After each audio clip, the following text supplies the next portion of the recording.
All right, today we are going to crack the code on strategic negotiation. And let's get one thing straight. The idea that winning means being the most aggressive person in the room, forget it. Real power in a negotiation, it comes from having a clear, practical framework, one that lets you walk into any discussion and feel confident. So let's build that framework together, step by step. Okay, so here's our game plan. First, we're going to lay out the basic framework and talk about the golden rules that really every single successful negotiation is built on. Then, we'll dive into your negotiation toolkit, basically 5 powerful styles you can use. After that, and this is the fun part, we'll get into how to pick the right style for any situation. And finally, we'll talk about how to take all this from just theory to actual practice.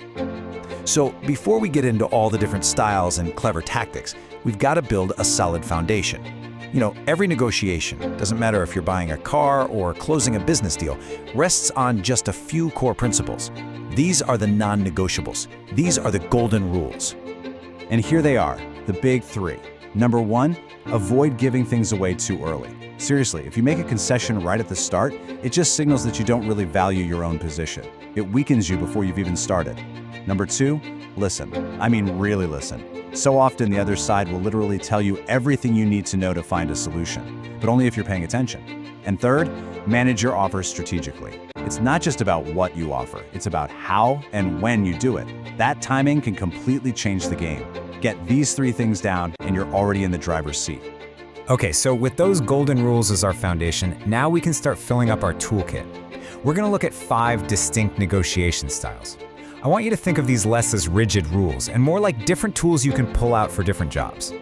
And this really shows you the whole toolkit in one glance. Now, what's so important to get here is that none of these styles is automatically the best one. They're all just options. A great negotiator doesn't just have a favorite hammer they use for everything, right? No, they know exactly when to pull out the wrench or the screwdriver.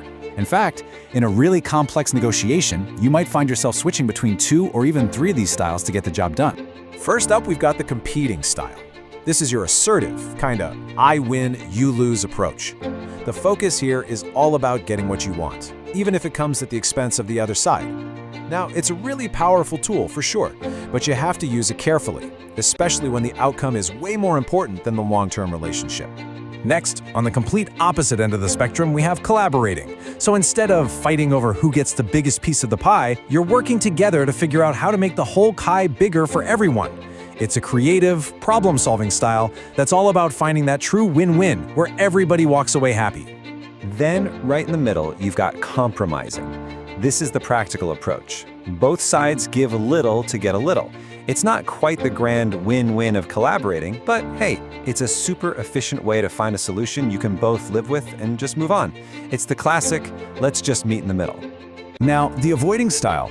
This one can be surprisingly smart. This is not about being scared of conflict. It's about making a deliberate, strategic choice to not engage. You know, maybe the timing's all wrong, or the stakes are just too low to even bother. Or maybe you just need to go back and get more information before you can really negotiate effectively. And last but not least, accommodating. This is where you intentionally decide to yield to the other side. Now, on the surface, that might look like losing, right? But it's actually a strategic move when you know that preserving that long-term relationship is way more valuable than winning this one little point. Think of it as an investment in future goodwill. So we've got our golden rules locked in. We've got our 5 tools in the toolkit. Now for the most important part, actually using them. I mean, knowing what the styles are is great, but knowing which one to use in the right situation, well, that's the skill that separates the amateurs from the pros. And that really is the million-dollar question, isn't it? You've got this awesome, versatile toolkit. But how do you know when to be competitive versus when you should be collaborative? How do you choose the right tool for the job? Well, the answer is actually pretty simple. It's all about the context. And this table just lays it out perfectly. You compete when a quick, decisive action is what you need. You collaborate when you're working with a long-term partner and finding a solution that benefits everybody is the goal. You compromise when the goal is important, but it's not worth blowing up a relationship over. You avoid a silly, trivial argument that just isn't worth your time.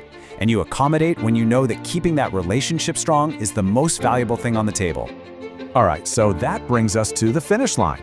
We've gone through the whole framework, from the basic principles to the specific tools and exactly when to use them. But remember, just knowing this stuff is only the beginning. And this is the part I really want you to take away.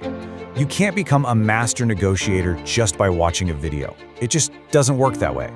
Like any other skill, playing an instrument, playing a sport, it takes real, deliberate practice. Start in low-stakes situations.